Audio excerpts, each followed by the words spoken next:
শবে বরাতের দিন পর্যন্ত আমরা সবাই চেষ্টা করব প্রতিদিন 1000 বার করে প্রতিদিন 1000 বার করে সুবহানাল্লাহ পড়া, প্রতিদিন 1000 বার করে আলহামদুলিল্লাহ পড়া, প্রতিদিন 1000 বার করে আল্লাহু আকবার পড়ার চেষ্টা করব। আর কালেমা শরীফ লা ইলাহা ইল্লাল্লাহু মুহাম্মাদুর রাসূলুল্লাহ এই কালেমা পড়ার চেষ্টা করব। আর দরুদ শরীফ পড়ার চেষ্টা করব। আমরা যদি পড়তে পারি আল্লাহ পাক রব্বুল আলামিন আমাদের প্রতি খুশি হয়ে গিয়ে আমাদের হালাল রুজি প্রদান করবেন, আমাদের কবরের জিন্দেগিটা আল্লাহ ভালো করে দেবেন। আমরা এই তসবিহটি পাঠ করব কারণ আমরা কবরে সুখে থাকার জন্য একটু পাঠ করব। আমরা যে যা তসবিহটি পাঠ করবো সেটা নিজের জন্য করবে, অন্য কারোর জন্য নয়। যে পাঠ করবে তার কবরের জিন্দেগিটা ভালো হবে, এজন্যই আমাদের পাঠ করতে হবে, অন্য কারোর উপকারে আসবে না। অন্য কারোর উপকারে আসবে না। আমরা যদি সহবাসারি করি, এগুলো করে দোয়া করি, তাহলে আমাদের আত্মীয় স্বজনদের যদি সহবাসারি করি তাহলে তাদের উপকারে আসবে। আর যদি আমরা শুধু পড়ে যাই তাহলে আমাদের নিজের উপকার হবে। আর সহবাসারি করলে আত্মীয় স্বজন যারা মারা যায় তাদের উপকার হবে, নিজের উপকার হবে। আর যদি শুধু নিজে পড়ে যায় সহবাসারি না করি তাহলে শুধু নিজেরটাই হবে। আর আমরা যদি সহবাসারি করি তাহলে যারা কবরে গেছে তাদেরও উপকার হবে, আমাদের উপকার হবে।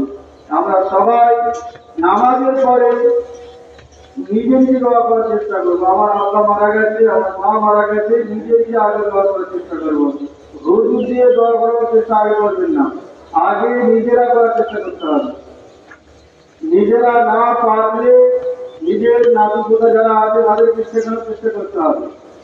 তারা যদি না পারে তারপরে হুজুরে যায়, তার আগে টাকা দরকার নেই। আগে নিজেদের উপর চেষ্টা করতে হবে, নিজের আমাদের পরে দোয়া করতে হবে।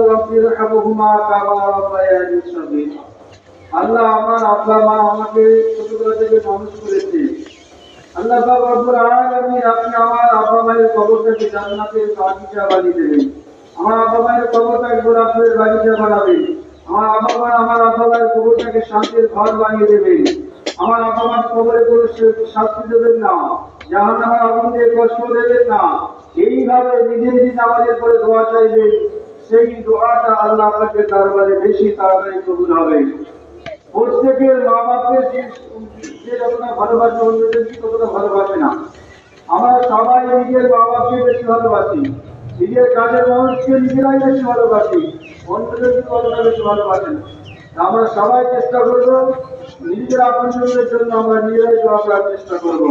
আর এই মাসে আমরা বেশি বেশি করে তাসবিহ পাঠ করার চেষ্টা করব।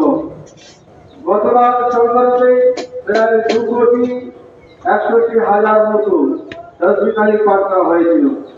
গ্রামের মা বোনেরা করেছিলেন এবং মুসলিমের বাচ্চারাও তারা করেছিল। এবার আমরা নামাজি মুসলিমরা যারা করছি তারা তোমরা কেউ করিনি। আগেবারে নামাজি মুসলিমদের মধ্যে সেরকম কাউকে দেখা যায়নি, পাওয়া যায়নি। এবারে আমরা নামাজি মুসলিমদের মধ্যে দেখতে চাই। আমরা তো নামাজ পড়তে আছি, শুধু মাথা ঢুকে চলে গেলে হবে না। নামাজ তো আমরা যা করছি নিজেরাই জানি কি নামাজ পড়ছি, নামাজ কাল দিতে লাগবে না, তাই নাকি? আল্লাহ যদি আমার দোয়া আল্লাহ আপনার আমাকে জান্নাত দান করলেন, এই জান্নাত আল্লাহ আমাকে লিখে দেয়, তাহলে নামাজ না পড়লে কি জান্নাত চলে যাবে। কিন্তু দোয়াটা কবুল হচ্ছে জানি দোয়া কবুল